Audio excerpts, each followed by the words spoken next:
جون 2004 میں میر ظفر اللہ خان جمالی کے استعفے کے بعد چودھری شجاعت حسین نے 2 ماہ کے لیے وزارت عظمیٰ کا قلمدان سنبھالا۔ شوکت عزیز کو آئندہ کا وزیر اعظم نامزد کیا گیا۔ اگست 2004 میں شوکت عزیز ملک کے وزیر اعظم بنے۔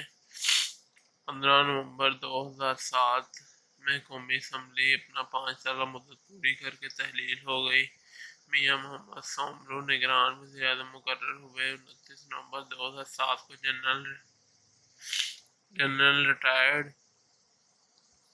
پرویز مشرف نے سویلین صدر کی حیثیت سے حلف اٹھایا۔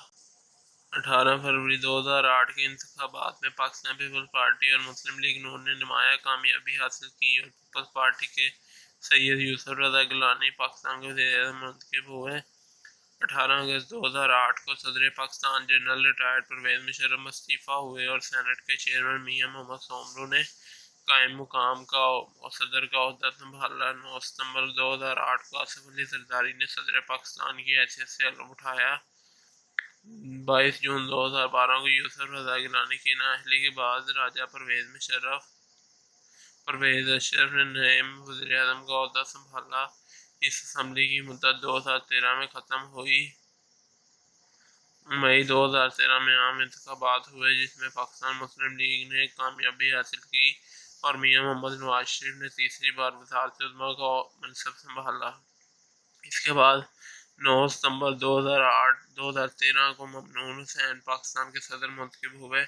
جولائی 2017 میں نواز شریف کی نااہلی کے بعد بقیہ مدت کے لیے شاہد خاقان عباسی وزیر اعظم منتخب ہوئے۔ جولائی 2018 میں عام انتخابات منعقد ہوئے جس میں پاکستان تحریک انصاف اکثریتی جماعت بن کر ابھری اور عمران خان ملک کے وزیر اعظم بنے۔ اپریل 2022 میں وزیر اعظم منتخب ہوئے۔ وزیر اعظم عمران خان کے خلاف تحریک عدم اعتماد کی کامیابی کے بعد میاں محمد شہباز شریف ملک کے نئے وزیر اعظم منتخب ہوئے۔ اب ملک عزیز میں جمہوریت کا سفر جاری ہے۔ جمہوری نظام کی کامیابی کے لیے سیاسی جماعتوں کا کردار۔ سیاسی جماعتیں جمہوریت کی کامیابی کے لیے ضروری ہیں اور یہ رائے عمل تشکیل دینے میں اہم کردار ادا کرتی ہیں۔ سیاسی جماعتیں اپنے پلیٹ فارم، میڈیا اور پریس کے ذریعے سے عوام کو اہم قومی مسائل سے آگاہ کرتی ہیں اور اپنے انتخابی منشور اور ترقیاتی پروگرام کا اعلان کرتی ہیں۔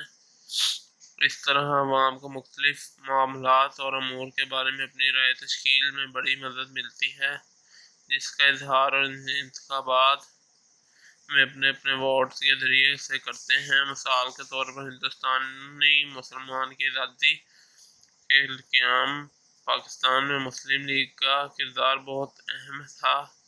سیاسی جماعتوں کے مندرجہ ذیل بالافرائض ان کی ضروریات و اہمیتیں ثابت کرنے کے لیے کافی ہیں، تاہم ان کا خلاصہ پیش کیا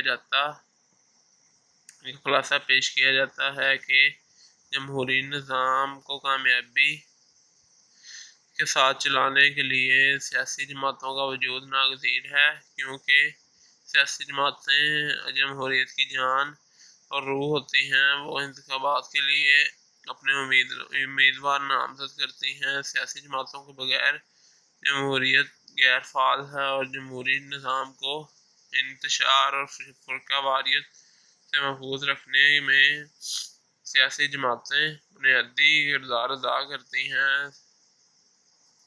سیاسی جماعتیں عوام میں سیاسی سوچ بوجھ پیدا کرتی ہیں۔ اکثر اگر لوگ کسی حکومت کو نااہل اور بددیانت سمجھتے ہیں اور اس کی جگہ متبادل حکومت قائم کرنا چاہتے ہیں تو ان کی خواہش کی تکمیل پارلیمانی نظام میں حسب اختلاف کے ذریعے سے ہو سکتی ہے۔ لاؤل کہتا ہے کہ سیاسی جماعتیں کے بغیر عوام کی حکومت کا تصور محض وہم و خیال ہے۔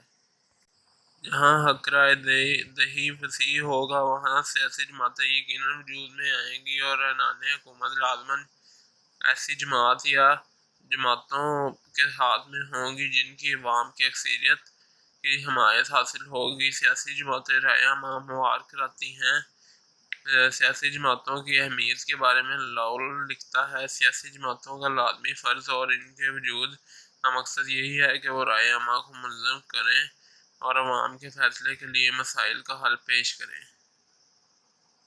1956 کے آئین کے اہم خصوصیات۔ پاکستان کو اپنے قیام سے آئین سازی میں مشکلات کا سامنا کرنا پڑا۔ قرارداد مقاصد دستور سازی کی طرف پہلا قدم تھا۔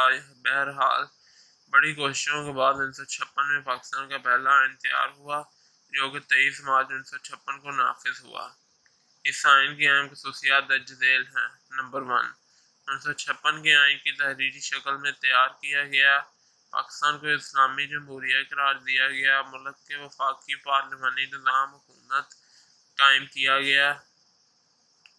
صدر مملکت کا مسلمان ہونا لازمی قرار دیا گیا۔ نمبر 2، آئین میں اللہ تعالیٰ کی حاکمیت، اختیارات اور عوامی نمائندگی کے ذریعے استعمال، قرآن سنت کے مطابق زندگی گزارنے کا ماحول اور اقلیتوں کو مکمل مذہبی آزادی دینے کا اعلان کیا گیا۔ آئین کے مطابق مرکز میں قومی اسمبلی ہوگی، جس کے ارکان کی کل تعداد 300 ہوگی۔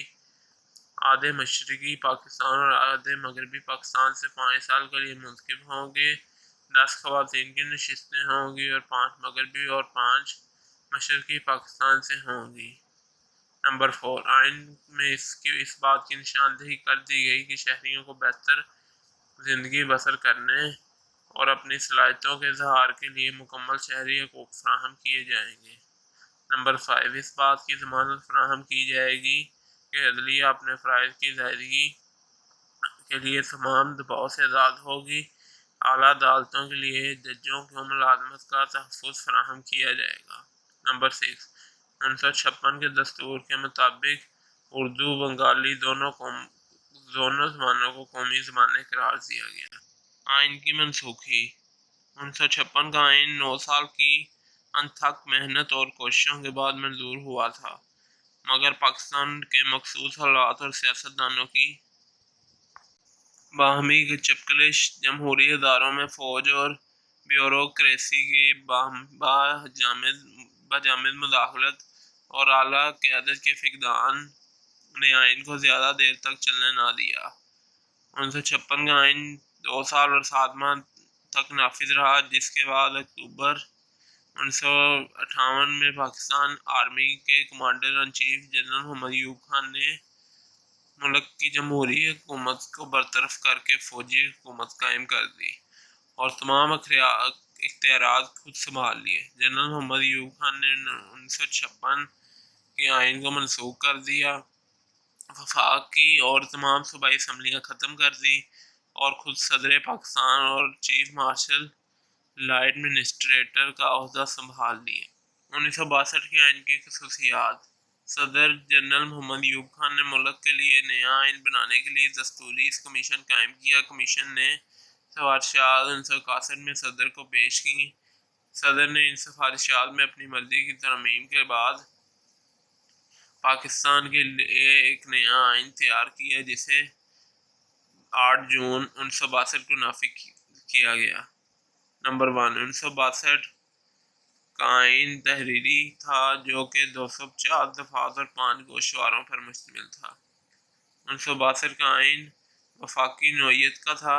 دستور میں پاکستان کے دونوں حصوں کی برابری نمائندگی دی گئی، یعنی وفاقی اسمبلی میں کل ارکان کی تعداد 156 آدھے مغربی اور آدھے مشرقی پاکستان سے ہوں گے، جن میں 6 خواتین، 3 مغربی، 3 مشرقی پاکستان سے ہوں گی۔ نمبر 3، 1962 کے دستور کے تحت ملک میں صدارتی طرز حکومت رائج کیا گیا۔ صدر کا انتخاب ایک انتخابی ادارہ